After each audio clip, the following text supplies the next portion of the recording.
Salut à tous, vous en faites pas, les engins n'ont pas disparu, ils sont juste tous là, et derrière la caméra, dans les sacs, après la sortie du lundi.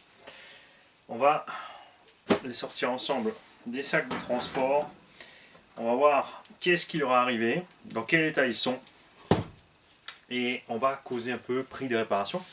Parce que c'est vrai que nous, enfin moi personnellement, là je suis sur YouTube, j'ai un boulot. J'ai choisi d'investir mon argent dans mes RC au lieu dans la voiture à l'échelle 1. Il y en a qui ont des caisses, ils ont mis un apport de 10 000 euros, ils ont des crédits de 500 euros par mois, 200, des leasing, des machins. Et moi, non. Je roule avec des caisses pourries, en échange, je mets l'argent là-dedans. Du temps, je me déplace à vélo pour encore économiser le carburant que je mets là-dedans. Chacun ses choix. Comme j'ai du budget, je me pose pas de questions. Des fois, quand ça fait clic là-haut, on fait n'importe quoi, on explose tout, on rigole bien, on recommande les pièces, on se pose pas de questions. Encore une fois, mais c'est déjà 3 fois vidéo, ça, non on va en parler plus souvent pour que les jeunes qui nous regardent, ceux qui n'ont pas le budget, puissent s'imaginer un peu ce que ça représente. Parce que c'est facile de mettre des vidéos en ligne, on casse tout. Mais derrière, quand les jeunes ils refont pareil, ils se disent ouais c'est pas grave, l'autre il rigole aussi. Quand ils voient la facture, souvent ils rigolent moins. Alors, je vais te sortir de là mon petit. On va mettre ça de côté. Sac de transport lipo, que j'utilise toujours pour transporter mes lipos. Quand je charge, je suis à côté, il n'y a pas besoin, je suis là. Si je suis pas là, ou si je laisse faire la nuit, pareil, je remballe dedans pour charger. Détecteur de fumée directement au-dessus des chargeurs, prise avec surtension, différentiel sur le fusible aussi, ce boîtier fusible, bien être tranquille. Donc je roule avec les Gens Bashing. On a fait un gros crash frontal avec cette machine. Et regarde, même la lipo on a subi les conséquences. C'est-à-dire que c'était violent, elle s'est ratatinée vers l'avant. Parce que moi j'ai ma mousse de calage à l'arrière, ce qui veut donc dire que prochain run, Mani, il va rajouter des petites mousses là. On va répartir un peu, même si ça recule un petit peu la masse, ça sera pas très grave. Mais si j'avais mis une mousse, je pense que cette lipo aurait pas pris une baffe pareille. On a eu de la chance parce que elle n'est pas endommagée sur l'alu. Si l'alu se perce et que tu as une odeur particulière qui sort, c'est-à-dire que tu as du lithium à l'air libre, la lipo c'est poubelle. Il n'y a pas de bricolage, pas de demi-mesure avec ça. Le lithium se dégrade à l'air libre. Dès qu'il est exposé à l'air, à l'humidité, il se dégrade, donc ta cellule perd de la capacité. En-delà de ça, que c'est toxique et que tu respires ça, et si ça prend la flotte, ça crée de l'hydrogène. Donc la batterie c'est de l'électricité, donc si tu as étincelle en plus ou courant en plus, l'hydrogène s'enflamme, ça fait des réactions de feu d'artifice. Donc là j'ai eu de la chance, on va faire gaffe, on va remettre de la gaine thermo. Un abonné utilise une technique qui est géniale, on a oublié d'en parler. Il utilise de la chambre à air de vélo pour mettre autour. Et c'est vrai que ça fait une bonne grosse couche de caoutchouc autour qui protège bien les lipos. Donc quand ça, tu peux le faire parce que tu as de la place dans ton véhicule, c'est franchement une super idée. On va enlever la housse. Toujours avec nous, un gros paquet de Rilsan. Ça, c'est obligatoire. Sinon, pas de réparation Chechen System. La réparation Chechen System aurait été vaine. J'arrive, hein, j'enlève ma terre de mon sac, c'est pas la peine d'en mettre partout, c'est raté, j'ai le carrossé à moitié dans l'atelier. Bon, bah, tant pis, on me le laisse par terre. Hop, petit coup de balai, pour éviter de marcher dedans. Tout trimballe chez toi. Et on laissera tourner le cafard tout à l'heure, c'est le petit robot aspirateur de l'atelier. Ouais. Alors, gros frontal. J'ai mis 4 rampes, soit les vidéos sont déjà en ligne ou pas encore, côte à côte le long du trottoir. Je me suis dit 4 quand même, ça va être dur à louper, ça fait quasiment 2 mètres de rampe. Et je suis passé à côté. Donc plein fouet est passé à côté. Le choc était si violent, donc l'hypo, tu vois maintenant déjà endommagé. On a eu de la chance, elle n'est pas flinguée, mais elle aurait pu être flinguée. Donc faisons comme si elle était flinguée, 50 €. T'es content du voyage et tu roules plus. Le variateur s'est décroché, regarde, le câble du vario s'est endommagé, et de l'autre côté, On a, regarde, carrément, ça a dû taper là contre le moteur ou n'importe, l'espèce de petit truc additionnel IC5 qui a claqué et qui est parti. Alors ça m'est déjà arrivé de ce côté, et je suis pas le seul, ces trucs sont super fragiles, donc je ne suis pas content avec ça, ça c'est certain. Ça c'est très dangereux. On a ici de l'alu, si on avait touché là, on aurait fait le pont, ben il y avait le feu, tout simplement. Les câbles moteurs aussi, du coup, parce que tout a bougé, se sont arrachés, sont endommagés, tu vois. Ça, ce ne sont pas les bobines du moteur qui sortent. Je vais m'approcher pour te montrer. Il y a des moteurs dont ce sont les câbles de bobinage qui sortent. Les câbles de bobinage, même s'ils ont l'impression qu'ils se touchent, ne se touchent pas. Ils sont tous vernis, séparés les uns des autres, isolés, sauf si le vernis s'endommage. Là, tu as un problème avec ton bobinage et il crève. Là, c'est le câble qui sort, moteur, c'est soudé à l'intérieur sur le bobinage. Ce qui fait que là, si ces trois se dénudent ensemble, tu peux avoir des arcs entre les trois, dysfonctionnement moteur, le moteur qui peut crever, et tu peux cramer le vario de ce fait. Donc là, il faudra bien isoler la chose. Comme il y a des grosses cosses là, on sera très certainement obligé de dessouder pour passer les gaines thermo jusque là, pour voir si on peut faire ça proprement.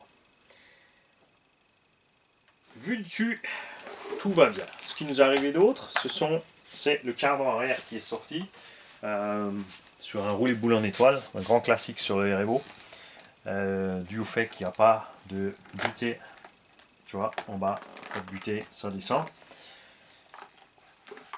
Et on a arraché les deux vis. Là, c'est facile à réparer, on va percer à 2,2 mm ou 2,5 mm. Plus loin dans le triangle, on va mettre des vis plus longues. Les biellettes, donc, ça c'est les derniers modèles de biellettes qui ont donc la partie renforcée ici qui fonctionne à merveille. Tu vois ici, elles ont la petite rainure. Celle-ci n'a pas en bas, mais en haut, oui. C'est assez marrant. Et encore là, c'est une rainure négative. Là, c'est une rainure positive. Là, s'il y en a une, je suis miro. On a deux types de rainures différentes. Tu sais, c'est marrant ça. Donc là, c'est un peu le problème, c'est de trouver la ref, puisque la ref apparemment n'a pas changé sur la notice. Pourtant, on n'a plus les mêmes biellettes. J'ai un autre Revo 2 ici, qui a les anciennes biellettes, qui sont beaucoup plus fragiles, qui étaient prévues pour le Revo 1. Suspension, tout va bien. On n'a rien arraché. J'ai déjà la barre de renfort à air de tonton qui l'avait montée, à qui je l'ai acheté. À l'avant, c'est pareil, tout va bien. En dessous. Arrière, ok. Ancrage des bras de suspension, ok. Parce que ça, c'est aussi quelque chose qui peut arriver sur les gros chocs, ça pète ici. C'est assez ouvert. J'aurais bien vu beaucoup plus de plastique ici, mais bon. Ensuite, on commence les dégâts. Patin inférieur explosé. L'avant n'est plus tout à fait droit en ligne. Et là, ça mine de rien. Mais ce qui s'est passé, on va l'ouvrir ensemble pour vous montrer, c'est que là-dessous, la patte de fixation inférieure de la direction a éclaté.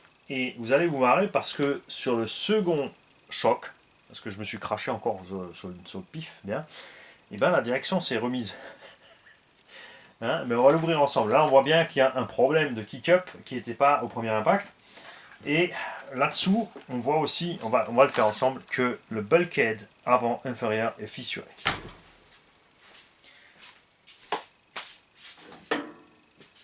Tu vois, la même chose avec un châssis alu, c'était Mimi, c'était Rara, c'était la même merde. On aurait explosé, machin. Donc j'utilise un vieux tournevis que j'ai taillé en pointe. Et là, je crois même que, regarde, la vis n'est plus dedans. Adios, elle est allée se balader. Tant mieux, ce sera plus simple à démonter.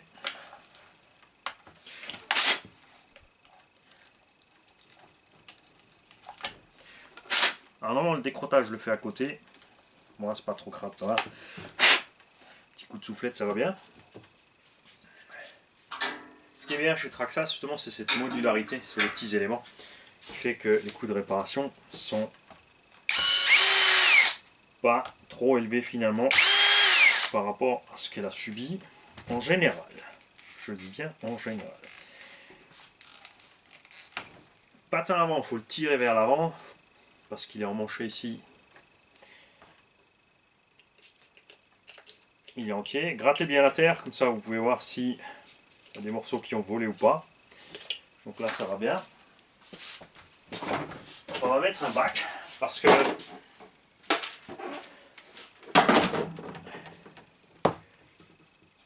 il va partir en réparation, c'est sûr. Quand je dis partir en réparation, c'est... Je vais le poser de côté. Je ne vais pas réparer tout de suite parce que j'ai un tas d'autres choses à faire. Et ça va me motiver à finir le reste. On a un Summit ici d'un tonton qui attend. Un RC8T3. Un Raminator et un Feed Racing Dragonhammer. Cette plaque est entière. Non, elle n'est pas entière parce que la vis de la direction est là. La vis de la direction est traversée. Donc il faudra changer cette plaque.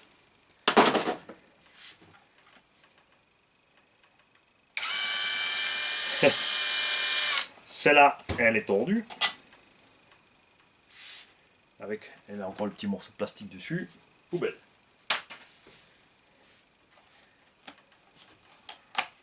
On va enlever la direction, ça va aller plus vite. Voilà.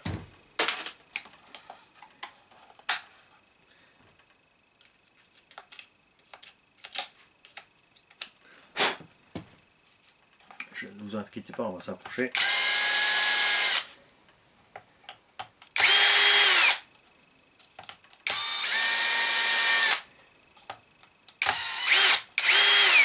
Alors, le patin de but et de direction détruit.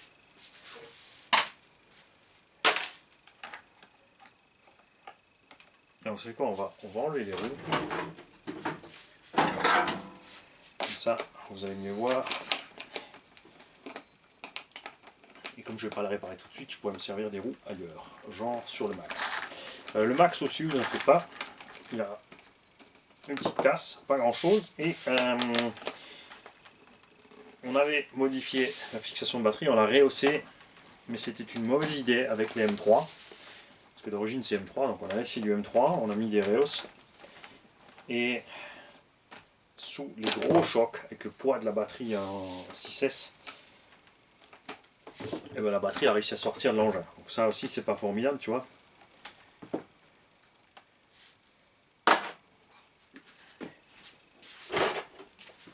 C'est pas la faute de la machine, c'est la faute de la modif.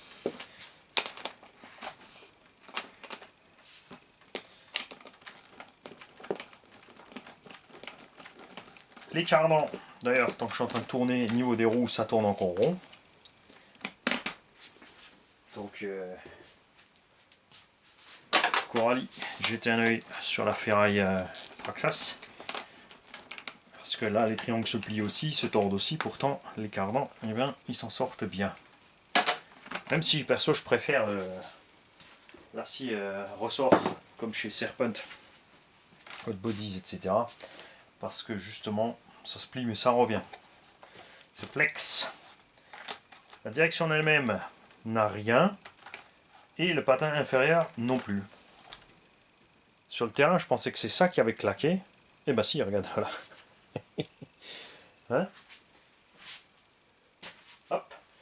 Ça, c'est pas des pièces chères. Ce qu'il faut voir, c'est est-ce qu'on peut avoir ces pièces au détail ou est-ce qu'elles seront livrées avec le reste. Enfin, avec plusieurs pièces. On a la plaque en alu avant, là, qui est déformée. Mais celle-là, on pourra la récupérer. Pas de problème. Je mettrai un petit coup de marteau sur la gueule.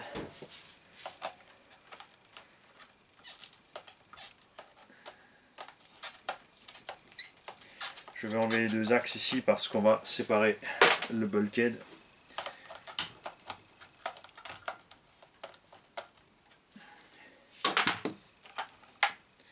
On va enlever les bras aussi.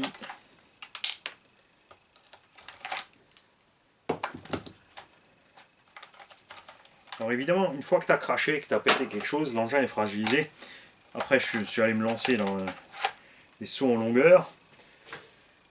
Ça n'a évidemment pas arrangé la chose. On aurait peut-être, même certainement cassé moins, si on s'était arrêté tout de suite. Ça, c'est à chacun de voir, chacun son budget.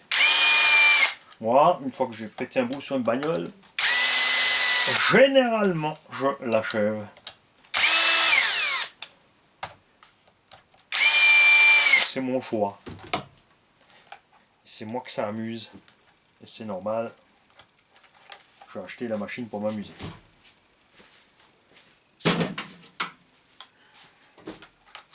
Alors, est-ce qu'on va réussir à enlever le bulkhead? Non, ça passera pas. Ça ne passera pas. On est quand même obligé d'enlever le pare-choc avant. On va enlever le patin central pour voir si on n'a pas endommagé plus sur la machine.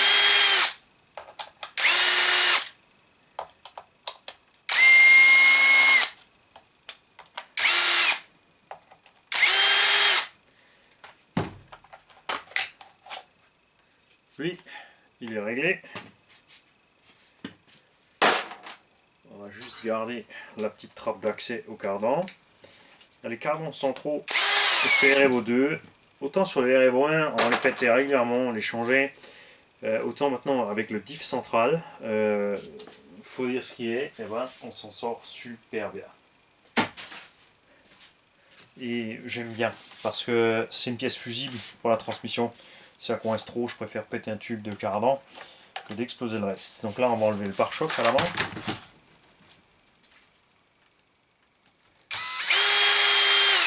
J'en profiterai pour commander la clampe Traxxas pour fixer le vario. Parce que j'attendais de faire une commande. Là, j'ai enlevé le pare-choc pour rien. C'est pas le pare-choc qu'il faut enlever, regarde. C'est toute la tourelle avant.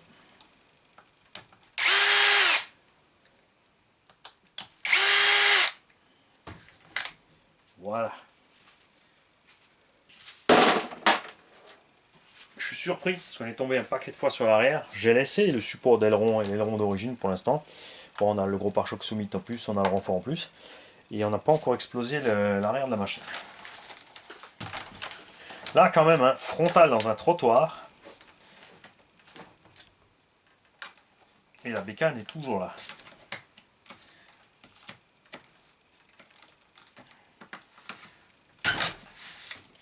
Ça, c'est vraiment le gros avantage des 36 000 pièces en plastique modulable. Regarde, on a explosé en 3 parties le bulkhead inférieur avant. Poubelle.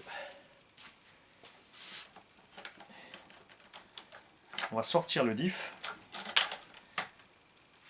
Voilà, tout va bien.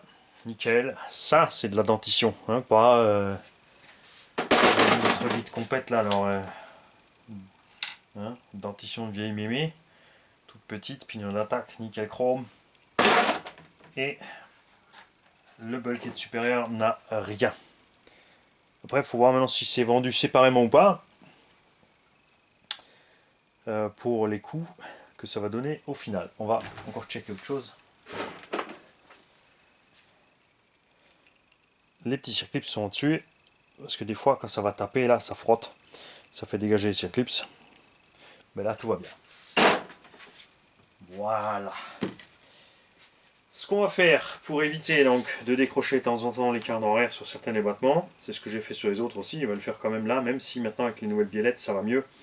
On va percer plus loin les triangles ici et on va serrer un tout petit peu plus loin les portes fusées et rentrer un tout petit peu plus de façon à s'en servir pour deux choses. D'abord on va se servir du porte-fusée comme butée de débattement, ça va empêcher le triangle d'aller trop loin parce qu'il va toucher à un moment, il sera embuté ici. Et le cardan va rentrer un tout petit peu plus loin aussi. Donc là aussi ça ira bien. Alors là en gros pour les coûts, ouais, en pièces plastiques on devrait être à une vingtaine d'euros. Ce qui est quand même ridicule. Vu l'impact. Quand on parle en euros, quand on parle en francs, ça commence à faire mal. Voilà pour ce petit REO là. Donc lui, on va y commander les pièces. Alors, je vais faire ma petite liste. Et je vais essayer d'y penser, de vous faire un petit... Quand on remontera l'engin, pourquoi ne pas faire la synthèse de tout ça, euh, pour qu'on ait une meilleure idée justement du budget de la chose quand on fait les clowns comme ça à gogo avec les machines. C'est sûr, si tu t'en sers rien que dans un pré, tu fais ralenti sur les bosses, tu fais tes petits sauts en douceur, mode cross, comme si tu étais à bord du véhicule. Euh, c'est vraiment un véhicule endurant quand même. Là, on lui a mis fort. On va réparer tout ça aussi au niveau de l'électrique, au niveau du câblage, parce que ça me plaît pas. D'un côté, j'ai envie d'essayer. J'ai un 1800 kV Léopard V3 à capteur, d'y coller le Vario avec le mode turbo et le capteur justement, pour avoir donc la même vitesse constante, mais d'avoir sur la VMAX ou sur les gros sauts encore un peu plus de gouache en dessous. Pour aussi mettre un pignon plus gros, le moteur là l'encaisserait sans problème aussi. Je pense que vous avez vu, quand on est à fond sur la ligne droite, le moteur il bug, il est à fond dans les régimes, donc il ne force pas à emmener la voiture à fond, avec les roues plus légères et la petite diète qu'il a subie grâce justement aux roues surtout, hein. Même si on a réduit d'un cerveau et on a mis un Vario beaucoup moins lourd, ce sont quand même les roues le plus gros poste d'économie. Les pneus ont tenu jusque là, les jantes aussi, les hexagones aussi. Et à 20 € la paire, on ne peut pas leur en vouloir. Donc ils sont toujours aussi bons qu'il y a 15 ans quand ils sont sortis ces pneus. Je roule en 6, j'ai pas explosé, pourquoi? Parce que je roule en 6, mais sans être dans une VMAX complètement débile. On est à quoi? 75-80 heures peut-être sur la ligne droite. Il faudra mettre le GPS pour voir, donc avec le rapport d'origine. Oui, on peut rouler le RMO à plus de 100, c'est pas un problème, mais là c'est un régime acceptable encore pour la méca et les pneus. Après, ça va devenir chaud. Ça, c'est un peu ce qui me retient de mettre le mode turbo, c'est justement le moment où ça sera trop pour les pneus, surtout que le mode turbo va s'enclencher. Genre, même si tu mets un petit délai ou quelque chose, au moment où il va partir, le moteur va prendre encore 3-4 000 tours d'un coup. Si tes pneus sont déjà limite, qu'est-ce qui va se passer avec les pneus? Triangle d'origine aussi et Revo 2, adaptable sur Revo et Revo 1. Vous ne le savez peut-être pas, mais ça se monte. Et franchement, ça vaut le coup parce que c'est plus solide que les RPM.